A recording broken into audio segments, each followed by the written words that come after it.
ar pašportreti un foto. Jā, starp citu, arī tur ir baigi interesantais stāsts. TV personībai Baibai Stipiniecei Gabarei ir ne tikai ļoti skaistas, krāšņas lietas skatīt, bet arī katra mājaslieta ir ar savu stāstu.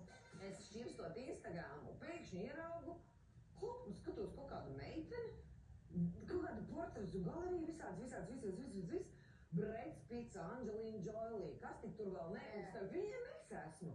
Un es tad lasu, kas tāda pa meitenes, piesakojos viņai, viņa Dienvidu Āfrikā dzīvo. 4 bērni, viņi ir precējusies ar Dienvidu Āfrikas pilsoni, Ritma Grizāne. Es viņai aizrakstu, sveika Ritma.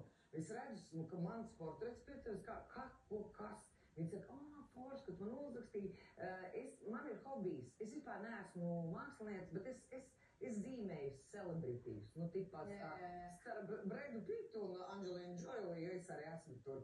Un es viņai saku, bet man viņš patīk tas zīmējums, jo šis ir vienīgais man zīmētais. Man ir kaut kad mēģinājuši zīmēt, kas man liekas īsts. Jā, un visi tā nolasa tevi.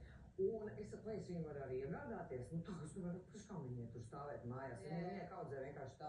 Viņa saka, jā, nosauc kaut kādu 30 eiro, piemēram, kaut kādu ciparu, es viņai aizskaitīju, un tad viņa teica, man daudz draudzenes brauc, kad viņas atbrauks, tad es viņai iedošu, lai viņas aizved. Pēc kaut kāda gada viņa man atceļot pie manis.